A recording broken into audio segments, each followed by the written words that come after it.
So with the fab market booming and cards and monies are being exchanged at a higher rate, similar to the pandemic level where everybody's at home, and I want to talk about a topic that a lot of people are not really covering, especially in the cardboard world. Maybe in the outside world when it comes to people teaching you how to be rich and stuff, but not in the cardboard world, which is spending money that you don't have.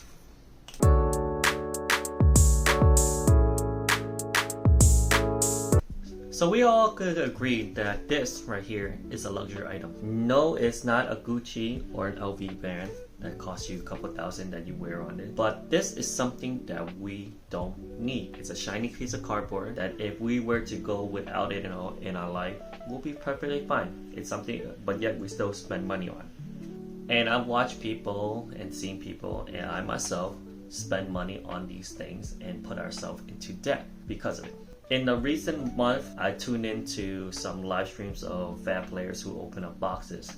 And one person in the chat really struck a chord on me. And this person was saying that they don't have the money right now to get these legendary colorful items. And they say that they're waiting on the next paycheck to get themselves one more of those things to add to the collection. And in my head, I was thinking to myself, I don't think you should be doing that. And I actually wrote it out on the chat, if you're waiting on your next paycheck to buy new cardboard, and I don't think you should be in a place to be buying these things. And I didn't say that to insult him or anything. I just wanted to bring to his attention, hey, yeah, I think you have more pressing things to worry about than cardboard if you're waiting on the next paycheck on this thing. And I myself am no different. A couple of years ago, I got myself into a lot of debt, and I used to buy a lot of cardboards, as you can see, on credit, and I would spend so much money on this thing. I bought Cruiser War first edition boxes, $500 each, on my credit card. I would buy all of these things here pretty much on credit card. I would go and drop thousands of dollars on playmats. I have a big addiction to playmats. So like when World San Jose, I spent around 1.5K on solely on playmat. I bought a whole bunch of things, playmats at World Premiere Tampa, and also bought a lot of playmats at Osaka Worlds. But the key difference between the one in San Jose and the one for Osaka World and Tampa, I had the money, the actual money to afford it. I didn't put it on my credit card. But for the San Jose, I didn't have that money. So now I pretty much have stopped spending money on cardboard. I stopped buying the singles. I stopped opening up boxes. These are from my old ones. The newest one I have is Dust to Dawn, pretty much the last box that I really opened. I will buy playmats here and there to quell my addiction. If I see a really good playmat that's rare, I'll buy it. But for the most part, I stopped really buying playmats too.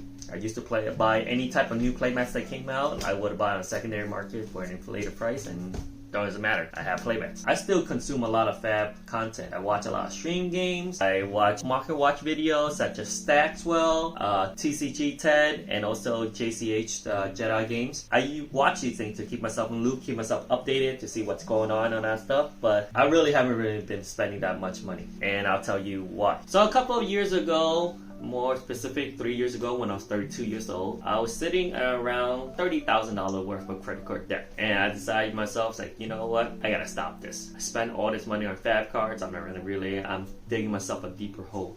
So I decided, you know what, I'm gonna start selling cards. I decided to buy more cards, but I'm actually buying cases, cracking open, and selling singles. So that was doing really well with the WTR and Arcane Rising, both unlimited. And I decided to go on more and more. But I had to stop about a year later because that's when, the fab winter is going on and not that many people were buying cards and stuff. So I started losing money. I wasn't really making money. So I stopped. Then decided to start making custom fab dice because I saw there was in demand for accessories stuff. So I started making these dice right here. And these are actually doing pretty well. Thank you for everybody who's actually supporting me and all that. So fast forward to now, I'm 35 years old. I'm out of credit card debt. I am making money. I have money in my bank account and stuff. But I have developed good habits during this journey that has got me out of debt and also pretty much will keep me out of debt. And so if I ever like something online, it doesn't have to be for a cardboard. Let's just say you saw a nice little piece of clothing. And before I actually buy it, I ask myself this one key question. do I need it? So let's just say it's a sweater, and I'll say, I got plenty of sweaters in my closet. I don't need it. So if the answer is no, I'm not gonna buy it. Looks nice. I'm not gonna buy it though. If the answer is yes, let's just say, oh, this is I recently bought this rack from to organize this dice thing because I have the boxes all over my floor in my office. If the answer is yes, then I'll buy it. And if it's yes and then somewhat like this thing, I will sleep on it. I'll wait till the next day. I'll come back, I'll look at it, say, do I still want it? Or do I still need it? Or I come back in a week. And doing so, it gets rid of that impulse buy. That buys like, yes, and buy, right? I click on it, and then you get buyer's remorse. So this thing, didn't really need it, but I kind of like it because it actually keeps my things organized on that stuff. So I actually slept on it. And it came out the next day. It's like, yeah, I need it. I'm gonna buy it. So in doing so, it takes away that impulse, and because of that, like it adds another step where you actually have to think about it. You now consciously have to think about it and go through the process logically, because we buy on emotion. We buy things emotionally. So it taps into our minds like logically. So ultimately, I stopped buying cards for these past couple months or a year. I even stopped opening boxes. It's not because I don't enjoy cardboard anymore. I still enjoy them, but the thing is, because I ask myself these questions, it helps me think about it and helps me from buying things that I don't need or things that I might regret. One of my biggest regret, well, not the biggest, but one of the feels bad moment, MST came out. I exclusively played Blitz. So I was on Tyler Shard versus a guy who just built this Zen deck, and it was so good. I was like, oh man, this is OP. So I decided, you know what, I'll build this Zen deck. So I started buying things from a TCG player,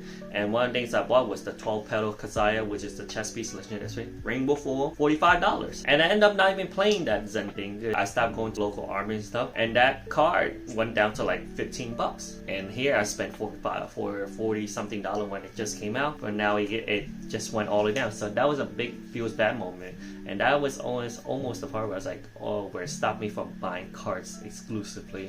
So I'm not saying to not buy anything anymore that you don't need, or things that don't make you happy. I'm not saying that. I'm just saying that if you don't have the money to buy it and you can't afford it, don't buy it. And I know I'm not talking about put it on a credit card like I did, and especially if you put on a credit card and you don't have the money to even pay that off, don't do it. So I have to ask you guys, my audience, this question. Are you in debt? And if so, are you still buying things while you're in debt? And if that's the case, why are you still doing it? I'm not asking this to make you feel bad or to shame you on those things.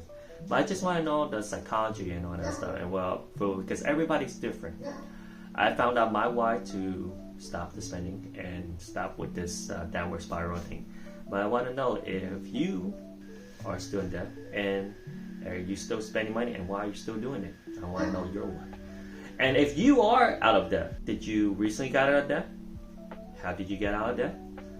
And now that you have money on that thing, are you still finding yourself buying these things like that, or doing these habits that has put you in debt, or have you completely got yourself out of that thing? That's all I got for today. I know this one sounds very melancholy and talk about a subject that we don't really want to talk about, but sometimes it has to be talked about to solve the problem. That's all I got for you guys. Peace.